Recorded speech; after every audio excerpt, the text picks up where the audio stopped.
ভারতবর্ষের প্রতি আপনার কাশ্মীরে যে ঘটনা ঘটেছে দুজনক ঘটনা, মানে আমরা কি ভাষা দিয়ে তাদের পরিবারকে সমবেদনা জানাবো তার ভাষা খুঁজে পাচ্ছি।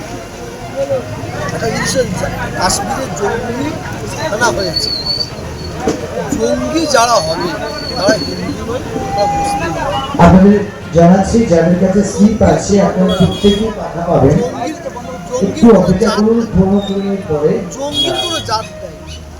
কাশ্মীরে যে জঙ্গি হানা হয়েছে, ভারতবর্ষের 140 কোটি মানুষের মনে একটা জিজ্ঞাসার চিহ্ন এসেছে, এটা জঙ্গি হানা হয়েছে না জঙ্গি হানা করানো হয়েছে, এটা জিজ্ঞাসার চিহ্ন রয়ে যাচ্ছে।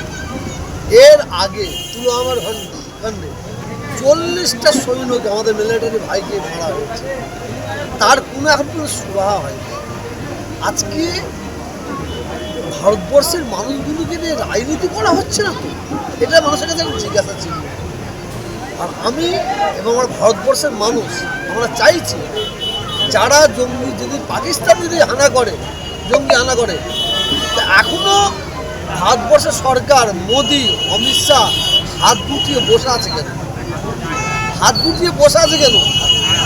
কিসের জন্য, কী কারণে এখনো প্রতিশোধ নেয় না কেন? যদি প্রতিশোধ না নিতে পারে ভারতবর্ষের এর বর্ডারটা খুলে দিতে বলুন।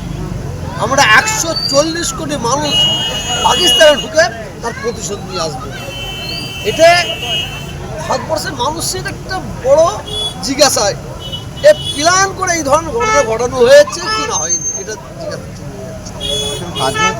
একটা জিনিস করেন।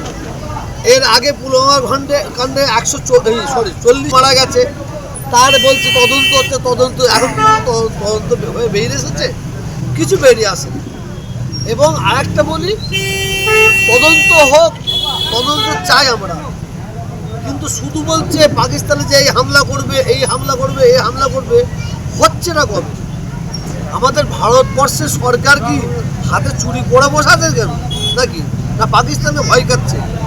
যদি পাকিস্তানকে ভয় খাই পড়া খুলে দিক না, তাহলে আমরা দেখিনি, আমরা দেখিনি এখানে ডাল মে কুছ কালা হ্যায়।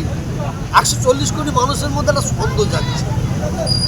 এর সাথে সাথে আপনাদের সোশ্যাল মিডিয়ার মাধ্যমে আমি বলতে চাই ভারতবর্ষের প্রত্যেকটা মানুষকে আমাদের প্রত্যেকে লক্ষ্য রাখতে হবে, এই কাশ্মীরের জঙ্গি হানাকে সামনে রেখে কিছু অসৎ চরিত্র রাজনীতির নেতা নেত্রী তারা ফায়দা নেওয়ার চেষ্টা করবে। তারা হিন্দু মুসলমানের মধ্যে একটা সাম্প্রদায়িক আগুন জ্বালাবার চক্রান্ত করবে, সেই ফাঁদে কেউ পা দেবেন না।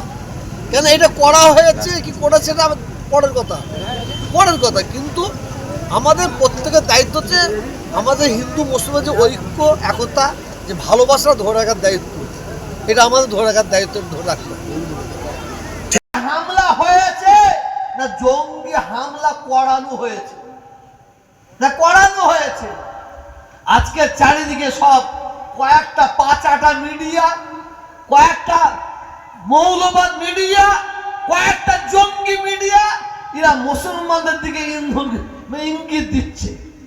যদি তাই দেওয়া হয়, একজন পুলিশ অফিসার একটা ট্রেনের মধ্যে উঠে একটার পর একটা করে গুলি করলো মুসলমান গুলোকে দেখে দেখে, আমরা কি বলবো? তারা ওই হিন্দু মেরেছে, অতএব হিন্দু জাতিরা জঙ্গি? এটা আমরা কোনোদিন বলতে পারি না, কোনোদিন বলতে পারি না। আসুন, এই যারা অসৎ চরিত্র রাজনীতির নেতা নেত্রী, এদের কাজই হচ্ছে হিন্দু মুসলমানের মধ্যে লড়াই লাগিয়ে দিয়ে এরা কিন্তু নিজের আখের গুজাবার চেষ্টা করছে। আমি আপনাদের বলে যাই, এখানে কে হিন্দু আছে আমি দেখি না,